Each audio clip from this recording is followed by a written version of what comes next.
नमस्कार, मी प्रज्ञावंत गायकवाड. तुम्ही पाहत आहात बातम्या 24 तास. आता आपण आहोत एका व्यापाऱ्याकडे. तर नेमकं त्यांची काय भूमिका आहे आणि नगरपालिकेच्या निवडणुकांचं आता मतदान झालेलं आहे. 3 डिसेंबर 2025 ला निकाल लागणार होता, पण तो निकाल आता पुढे ढकलण्यात आली आहे. त्याची तारीख आता 21 डिसेंबर 2025 ला नगरपालिकेच्या निवडणुकीच्या संदर्भामध्ये आता निकाल जाहीर होणार आहे. म्हणजेच नगरसेवक असतील आणि नगराध्यक्ष असतील, मतदान रूपी आशीर्वाद हे लोकांनी त्यांना दिलेला आहे. त्याचबरोबर त्या मतदान पेटीमध्ये उमेदवारांचं भवितव्य हे आता बंद झालेलं आहे आणि ते 21 डिसेंबरला कळेल की कोण होणार आहे नगराध्यक्ष आणि कोण होणार आहे नगरसेवक. पण तत्पूर्वी आपण ग्राउंड लेवलवरती रिपोर्ट जाणून घेतला. व्यापारी वर्गामध्ये कशा प्रकारची भूमिका आहे, कशा प्रकारची प्रतिक्रिया येत आहे, कोण होणार आहे नगराध्यक्ष, या संदर्भामध्ये आपल्यासोबत जोडले गेलेत व्यापारी वर्गातून.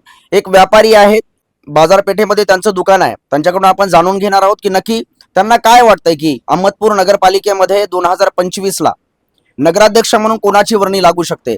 या संदर्भामध्ये आपल्यासोबत जोडले गेले आहेत बातम्या 24 तासच्या माध्यमातून प्रवीण केंद्रे आपल्यासोबत जोडले गेले. त्यांच्याकडून आपण जाणून घेणार आहोत की नेमकं त्यांना काय वाटतंय की कोण होणार आहे अहमदपूर नगरपालिकेचे नगराध्यक्ष.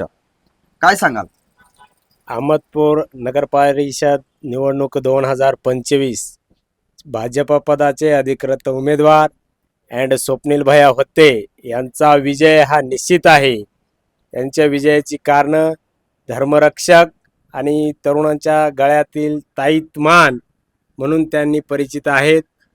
आणि हिंदू जागरण मंचाचे आणि तसेच बजरंग दलाचे मेन कार्यकर्ते व RSS संघाचे कार्यकर्ते असल्यामुळे अँड स्वप्नील भैया होते यांचा विजय हा निश्चित आहे.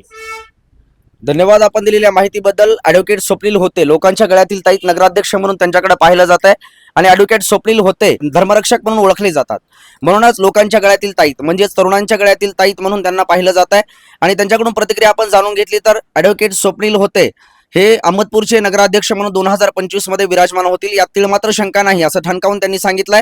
या संदर्भातले अपडेट्स आपण बातम्या 24 तासच्या माध्यमातून पाहिली. बातम्या 24 तासवरती आपण नवीन असाल तर कृपया चॅनलला सबस्क्राईब करा आणि बेल आयकॉनला मात्र प्रेस करायला विसरू नका. अशाच प्रकारचे नवनवीन व्हिडिओ आणि अपडेट्स मी चॅनलवरती घेऊन येत असतो. तुर्तास कॅमेरामन मकरंद वाहुळेसह प्रज्ञावंत गायकवाड, बातम्या 24 तास.